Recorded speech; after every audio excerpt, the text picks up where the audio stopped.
আমরা সংগঠন সৃষ্টি না করে তো একটা দল গঠন করা যায়, একটা দেশের নেতৃত্ব দেওয়া যায়, তাই না? কিন্তু সংগঠন এই জন্যই করেছে, একজন নেতার পক্ষে সম্ভব না বাংলাদেশের 18 কোটি জনগণের কাছে সবকিছু পৌঁছে দেওয়া। একজন নেতাই আছেন, আমাদের নেতা ছিলেন মরহুম শহীদ রাষ্ট্রপতি জিয়াউর রহমান, আমাদের নেত্রী ছিলেন আপসহীন নেত্রী mother of democracy Begum Khaleda Zia, আর বর্তমান বাংলাদেশের জাতীয়তাবাদী দলের নেতৃত্ব দিচ্ছেন আমাদের নেতা ভারপ্রাপ্ত চেয়ারম্যান জনাব তারেক রহমান। তারেক রহমানকে জানতে হবে আমরা এই প্রজন্মের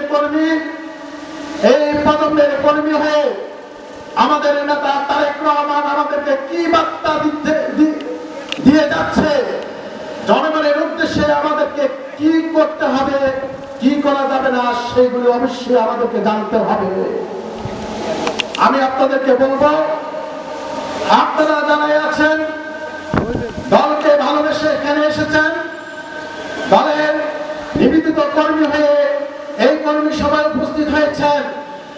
আগামীতে যখন আমরা আরেকটি কর্মী সভা করব, আমরা আপনাদের কাছ থেকে আজকে ওয়াদা জানতে চাই, এই কর্মী সভায় আপনাদের নেতারা বলছেন 5 গুণ ধারা বলে গেছে আজকের এই বক্তব্যের মধ্যে, 5 গুণ করে তারপরে আপনারা কর্মী সভা করবেন। আপনারা কি এই কথার সাথে একমত আছেন?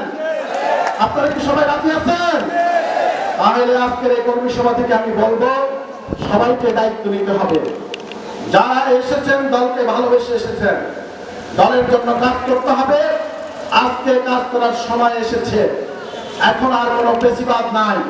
যদি পেশিবাদ থাকে তাহলে আপনাদের থাকার দরকার নাই, হয় পেশিবাদ থাকবে নাহলে বাংলাদেশে জাতীয়তাবাদী যুবদল থাকবে। কোন এলাকায় কোন পাড়া মহল্লায় যেখানে পেশিবাদকে পাওয়া যাবে সেখানে তাদেরকে ধরাই দেওয়া হবে, তাদেরকে মেরে হাত কুটি ভেঙে তারপরে পুলিশের কাছে দেওয়া হবে। কারণ তাদের অত্যাচারে যুবদলের একটা কর্মী, জাতীয়তাবাদী দলের কোন কর্মী মাঠে থাকতে পারে নাই। আমাদেরকে গণতন্ত্রের কথা বলতে দেওয়া হয় নাই, দেশের স্বাধীনতা সার্বভৌমত্ব রক্ষা করতে দেওয়া হয় নাই। কথা অনেক ছোট্ট করব, দল করতেছি বিএনপির দল।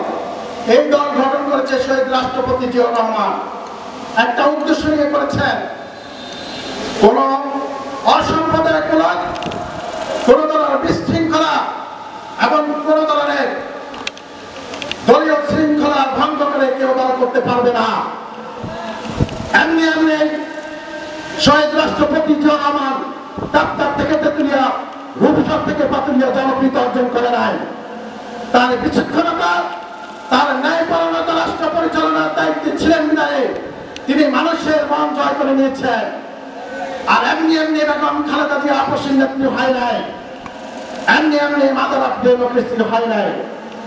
আপসহীন নেত্রী তার নেতৃত্বে সরলতা, ন্যায়পরায়ণতা এবং মানুষের ভালোবাসা নিয়ে কিন্তু আপসহীন নেত্রী হয়েছেন।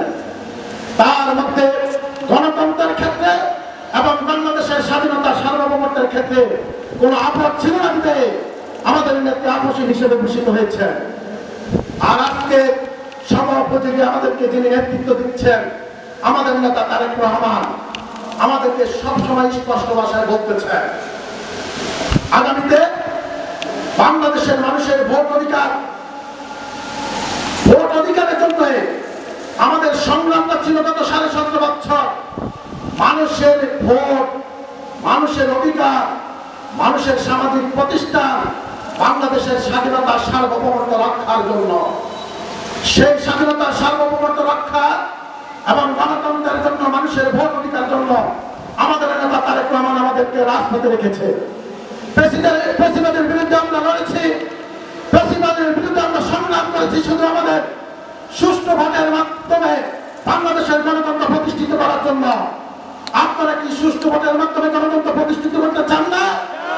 তাই আজকের প্রোগ্রাম থেকে আপনাদেরকে প্রতিজ্ঞা করতে হবে, আমাদের নেতা তারেক রহমান রাষ্ট্র কাঠামো মেরামতের জন্য যে 31 দফা দিয়েছে, সেই 31 দফা প্রত্যেক দিয়ে প্রত্যেকটি মা বোনকে এবং যুবক ছেলেকে, শিক্ষিত মা বোনদেরকে, শিক্ষিত ভাইদেরকে এবং আমাদের মুরব্বীদেরকে বোঝাতে হবে। এই দায়িত্ব আপনাদেরকে নিতে হবে, আমাদেরকে নিতে হবে। আজকে যদি এই কর্মী সভায় আপনাদের কথা শুনতে পারতাম তাহলে আমার কাছে অনেক ভালো লাগতো, কারণ তৃণমূলের কথা শুনলে আমরা তৃণমূলের কি সমস্যা সেই সমস্যাটুকু জানতে পারতাম। কিন্তু আগামী দিনে আমরা যদি আবার কর্মী সভা করতে আসি, ইনশাআল্লাহ আপনাদের কথা শুনবো। সর্বশেষ আমাদের নেতা, আমাদের নেত্রী আপসী নেত্রী বেগম খালেদা জিয়ার জন্য আপনারা দোয়া করবেন এবং আমাদের নেতা তারেক রহমানের জন্য আপনারা দোয়া করবেন। এরপরে আমি আমার বক্তব্য শেষ করছি। শহীদ জিয়া অমর হোক, আপসী নেত্রী বেগম খালেদা জিয়া জিন্দাবাদ, আমার নেতা জনাব তারেক রহমান জিন্দাবাদ। সবাইকে ধন্যবাদ।